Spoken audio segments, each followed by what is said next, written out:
अपात्र कर दे तो कितना बड़ा दुख की बात है। जैसे धारावी में लाखों घर है, उसमें कितने लोगों को अपात्र करेंगे। नीचे वाले घर को लोग अपात्र करते और ऊपर वाले घर को आप पात्र करते।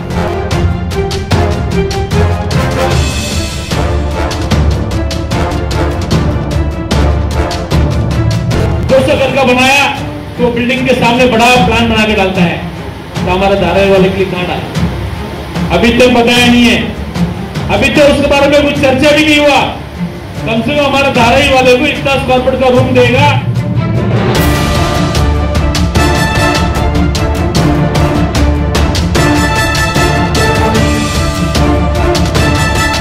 सबको अपना घर चाहिए, सबको अपना दुकान चाहिए, अपना अस्तित्व चाहिए और अपने अस्तित्व की ये लड़ाई है। और इसके लिए मैं ये कहना चाहूंगी कि मैं यहाँ विधानसभा में और ताई संसद में इसलिए लड़ रहे कि आप हमारे साथ हैं, मेरा धारावी परिवार साथ है, क्योंकि उनके अस्तित्व की लड़ाई के लिए हम कटिबद्ध हैं और इसके लिए हम जी जान से मेहनत कर रहे हैं।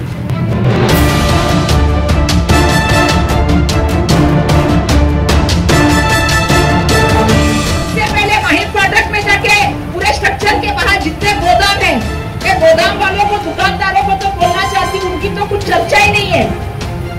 मतलब कल मैंने देखा कि अभी आशीष शेरा ने जनता दरबार रखा है।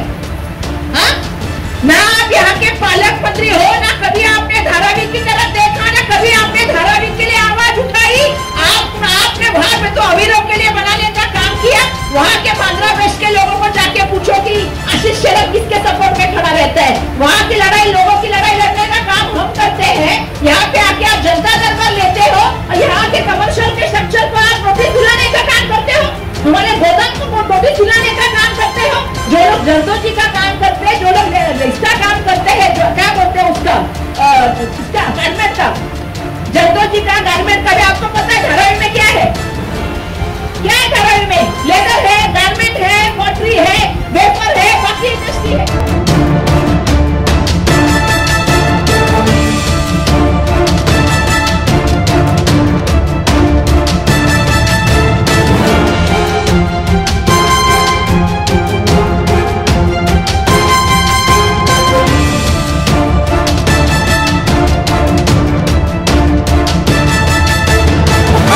और आप देख रहे हैं न्यूज़ इंडिया।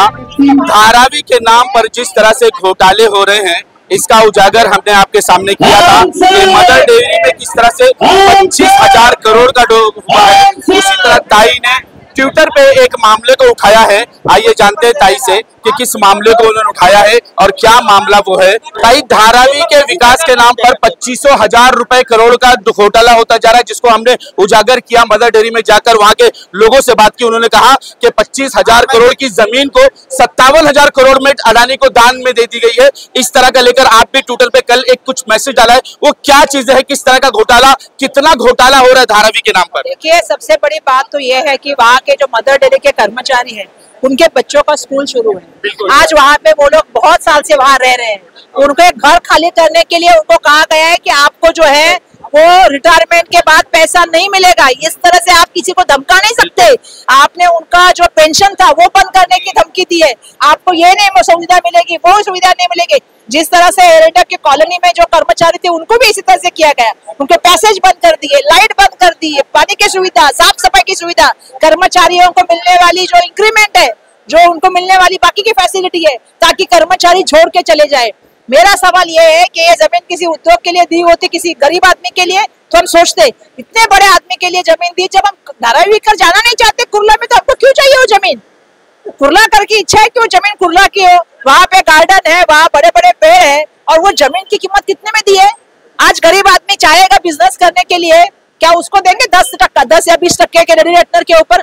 20% रेडी है, 20% रेडी रेटनर के ऊपर रेट से दिया है। वो क्यों दिया है? जब उसको बिल्टअप एरिया दे रहे हैं, FSI मिल रहा है 12 का, उसको TDR मिल रहा है, तो उसको जमीन क्यों फ्री में दिया? वहाँ के कर्मचारियों को बाहर निकालने के लिए नोटिस निकालते हो आप? भाई, लोग यहाँ पर सर्वे करने नहीं दे रहे, पेपर नहीं दे रहे, तो उनको धमकियां दी जा रही है कि 12 अगस्त के बाद अगर आप देंगे पेपर तो आपका पेपर नहीं लिया जाएगा, आपको अपात्र किया जाएगा, यहाँ से निकाल दिया जाएगा। उसके बाद भी अब बीएमसी गली गली घूम रहे हैं, तमाम व्यापारियों को परेशान कर रहे हैं, यहाँ के जो है कारोबारी वालों को परेशान कर, उनकी मशीनें ली जा रही खाली करने के लिए। हमने भाषण सुना, उसी का जवाब सुनना चाहिए कि वो जो जनता दरबार था वो किस लिए था? वो जनता के लिए था या अदानी के लिए था? आशीष शेलार जी, पहला मेरा सवाल का जवाब दो। अगर वो जनता के लिए था तो जो 50-40 साल से जो हमारे उद्योग चल रहे, जो रोजी रोटी चल रही है, हमारी धारावी की पहचान है माइक्रो फाइनेंस इंडस्ट्री है। आप जरदोजी के कारखाने में, गारमेंट के कारखाने को वही जगह जरदोजी मतलब वही जरी के कारखाने या आपका गारमेंट के कारखानों को बंद करने की बात कर रहे, क्यों कर रहे? अडानी के लिए कर रहे। वो जनता दरबार लोगों की सेवा में होना चाहिए था, 4 गलियां बना देनी चाहिए थे, कचरे की साफ सफाई करनी देनी चाहिए थे। किसने रोका है? बीएमसी भी आप ही चला रहे हो, बीएमसी का फंड भी किसी को दे रहे हो।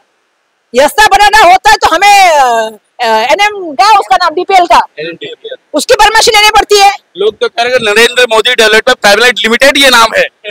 वो अदानी जी को मालूम होगा। एक और सवाल, अमेरिका से संबंध के बाद जो है इतना डर हो गया कि वो अपनी तमाम कंपनियों से रिटायर इस्तीफा देते जा रहे हैं। क्या होगा धारावी करों का ये प्रोजेक्ट लेने के बाद? धारावी भी बहुत बड़ा बात है कि धारावी करों को मैं ये भी कहना चाहूंगी, जिस तरह से पोर्ट की बात आप कर रहे हो कि मुद्रा पोर्ट उन्होंने छोड़ा है, लेकिन आपको एक समझना पड़ेगा कि जिस आदमी के, मैं मोदी जी से कहना चाहती हूँ, आपने जिसके भरोसे पे हमें छोड़ा है उसका भविष्य खुद का अस्थिर है, उसकी फाइनेंशियल कंडीशन अस्थिर है। आपने बड़ा इतना प्रोजेक्ट दिया हमको, वहां पे उनके इसके लिए छोड़ा, इतनी जमीनें दी, सब कुछ दिया, लेकिन अगर ये और उसके बदले में उनको क्या है, अगर ये प्रोजेक्ट भी नहीं कर पाए तो 120% प्रॉफिट, ये सब कुछ आपने उनके फेवर में कर दिया। लेकिन फिर भी अगर हमारा भविष्य में कल कुछ हो गया तो इसकी जिम्मेदारी नरेंद्र मोदी खुद लेंगे क्या? वो उसके लिए जिम्मेदार रहेंगे क्या? भाजपा के मुख्यमंत्री इसके लिए जिम्मेदार रहेंगे क्या? तो इनको जिम्मेदारी लेनी पड़ेगी। ऐसे आदमी के पास हमारा भविष्य देना कि जो खुद आज आपको मालूम है कि अमेरिका के कोर्ट में, ऑस्ट्रेलिया के कोर्ट में और दुनिया भर के कोर्ट में जिसके ऊपर केस है भ्रष्टाचार की, उसके हाथ में आपने हमारा भविष्य दे दिया।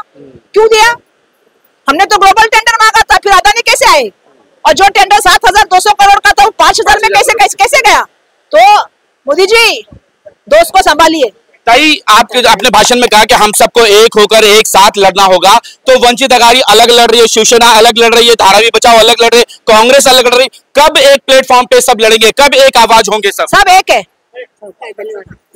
हम सब एक है, हम सब एक है, हम सब एक है। वर्षा ताई आगे बढ़ो।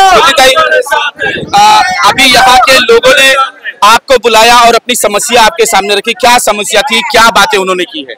उनको डर लग रहा है कि ये सर्वे नहीं हो रहा है। हम बोल रहे हैं कि सर्वे ना करे, क्योंकि वो जो करने वाले हैं, वो घर देने वाले उसके बारे में कुछ नहीं करे, कुछ भी उनका जो चालू है। इसलिए लोगों को उनका हौसला बढ़ाने के लिए हम यहाँ आए हैं कि उनको सर्वे डरने की जरूरत नहीं है। वर्षा ताई और मैं और सब हमारी कांग्रेस के जो प्रतिनिधि है और पूरी महाविकास आघाड़ी उनके साथ है और हम साथ रहेंगे। धारावी में बहुत तरह का षड्यंत्र चल रहा है, धारावी करों को परेशान करने का, यहाँ से भगाने का, निकालने का, उस पर क्या कर रही हैं आप?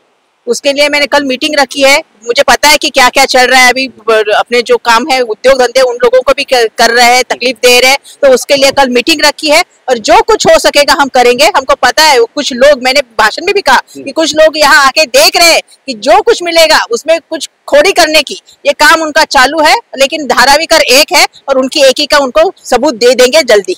हमारे साथ रहवासी भी, इनसे भी जानेंगे कि आज आपने ज्योति ताई और वर्षा ताई को बुलाया, क्या वजह पड़ गई? क्योंकि आप तो सर्वे भी करा चुके, नंबरिंग भी हो चुकी है, फिर क्यों बुलाने की जरूरत? सर्वे फिक्स हुआ नहीं। अच्छा। ये हमारे ट्रांजिट कैंप के 1 से लेकर 13 ब्लॉक नंबर तक पेरेंट्स कैंप जो है, इनके अभी तक हम लोगों ने पेपर दिया नहीं और सर्वे नहीं किया हुआ है। और ये जो डेडलाइन जो दिया था 12 तारीख, वो जो डर का माहौल था, वो डर निकालने के लिए हम लोग ने ज्योति ताई और एक अपना वर्षा ताई को हम लोग ने बुला के, क्यों जो हम लोग को बताया कि उन्होंने समस्या बताई कि ऐसा ऐसा 12 तारीख का डेडलाइन दिया है, हम लोगों ने पेपर दिया नहीं, तो उन्होंने समझाया कि पेपर मत दो और ढो मत, हम लोग के साथ है, इसके लिए हम लोग ये सब मीटिंग बुलाया था। तो अब क्या आपने सोचा, ताई के बताने के बाद, क्या आप लोग सर्वे करवाएंगे, क्या पेपर देंगे या अडानी ग्रुप से जाके मिलेंगे? नहीं, हम लोग तो अभी इसी के लिए मार्गदर्शन करने के लिए वर्षा ताई से बात किया कि हम लोग इसके बाद में भी आप डट के रो बोलता है तो हम लोग पेपर देगा नहीं और सर्वे करवाएगा नहीं। लेकिन वो तो धमकी दे रहे हैं ना कि 12 तारीख के बाद पेपर नहीं दोगे तो आप ठीक है, वो जो अपात्र बोल के तुम धमकी दे रहे हो, तुम सरकारी एम्प्लॉय क्या, तू कोई अब है कि तुम तो प्राइवेट हो और हमें चाहिए सरकारी वाला आदमी है कि सर्वे करे, तो हम लोग सर्वे करते हैं। इसीलिए तो हम लोग मार्गदर्शन करने के लिए वर्षाताई ज्योतिताई को आज का मीटिंग हम लोग ने लिया। पूरा कुंची कोरे समाज हमारे इन लोग के मार्गदर्शन से खड़े थे और खड़े रहेंगे, और जब जब वो लोग का मार्गदर्शन रहेंगे उसी मार्गदर्शन से हम लोग चलेंगे। क्या कह रहा था? ये जो डेडलाइन दिया था भारत, इसके पहले भी दिया था, 31 मार्च दिया था, तो उन लोग खाली जो डर का माहौल पैदा करके डर से पेपर देना चाहिए, इसके लिए जो डेडलाइन दिया है। तो पर हम लोग धारावी के आदमी लोग डरने वाले में से नहीं है। हमारे आपके पास उनके कोई दलाल नहीं आए थे क्या? नहीं आया था, बहुत आया था, तो हम लोग को बहुत ऑफर दिया था, हम लोग ने मना किया। अरे भाई, एक घर का कीमत हम लोग के पैसे से बढ़कर है, आदमी इतना मेहनत से घर बनाता है, तो घर के लिए हम लोग खड़ा है, तो घर कैसे तोड़ेंगे हम लोग? दलाल लोग तो बहुत आया था, बहुत ऑफर आया था, पर हम लोग ने मना नहीं किया, भगा दिया हम लोग को। अरे के बदल हम लोग को जो रूम दे रहे हैं वो धारे में देना चाहिए। ये भी एक बहुत बड़ा सवाल इन्होंने कहा है कि आप कह तो रहे हैं कि धारावी करो को धारावी में घर मिलेगा, लेकिन कहाँ मिलेगा? ये सवाल तो हम कई सालों से पूछते चले आ रहे हैं कि धारावी में कहाँ दोगे? अगर आप रेलवे पे दोगे तो रेलवे में हमारा घर थोड़ी होगा, वो भी तो किराए जैसा मकान होगा। बराबर, हम लोग को जो कागज पत्र नहीं देखते, लोग पुलिस लोग बुला के घर तक हम लोग जो आदमी लोग ने थे फैमिली को धमकी देते। अच्छा, पुलिस वाले ने धमकी दिया? पुलिस लोग बुला के, अच्छा, कौन वो के जो अडानी के जो आदमी लोग उसके लोग ऐसा देते। हम लोग, हमारे जगन साहब ने हमारा वाजा बोलने से हम लोग उन लोग का अभी तक नहीं दिया। तो मेरे फैमिली का क्या, हम लोग फैमिली पढ़ा लिखा नहीं है, अनपढ़ गवार है, तो क्या करेंगे? डर के दे रहे वो लोग। पुलिस कहते हैं थोड़ा बात करते हो, लेडीज पुलिस लेके आते हैं, ऐसा डरा रहे और पुलिस उन लोग का ही बात सुनते हैं, हमारे कार्यकर्ता के बिल्कुल सुनते नहीं।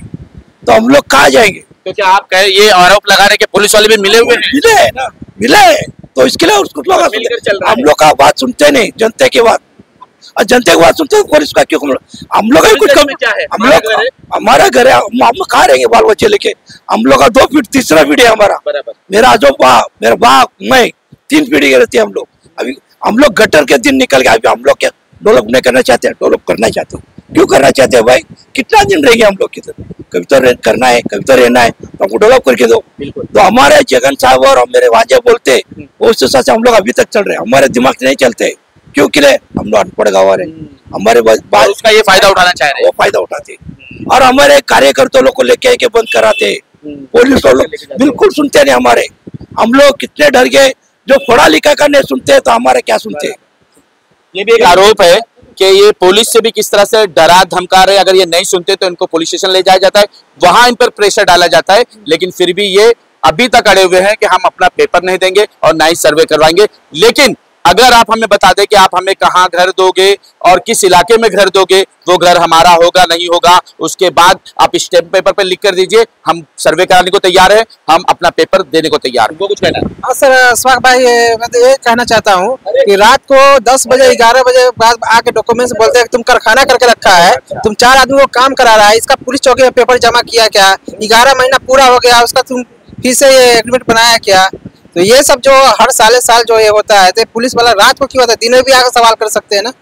ये रात को 12 बजे 1 बजे बाद जब आदमी कोई नहीं रहे, पकड़ के लेके जाते हैं, चौकी में 3-3 4-4 घंटा बैठाते हैं, और उसके बाद बोलते हैं इतना पैसा तुम देगा तो छोड़ूंगा, नहीं तो तुमको फिर सजा होएगा। देखिए किस तरह से धारावी करो के साथ हो रहा है कि वो यहाँ पर कारोबार ना कर सके, बिजनेस ना कर सके, ये एक षड्यंत्र है। इस तरह से अगर जब धारावी के लोग खुद ही नहीं रहेंगे तो धारावी के लिए लड़ेगा कौन, सामने आएगा कौन? तो ये एक चाल है और इसी के तहत लोगों को डराया धमकाया जा रहा है ताकि धारावी खाली हो जाए और ये पूरी की पूरी जमीन अपने मित्र को दे दी जाए और उसके बाद धारावी वालों को धारावी से हटाकर कहीं और भेजा जाए और पूरी जमीन बीकेसी बनाने के लिए या कह लीजिए सिंगापुर बनाने के लिए अपने दोस्त को दे सके। आज तक के लिए इतना ही। देश विदेशी खबरों के लिए देखते रहें न्यूज़ NSO इंडिया।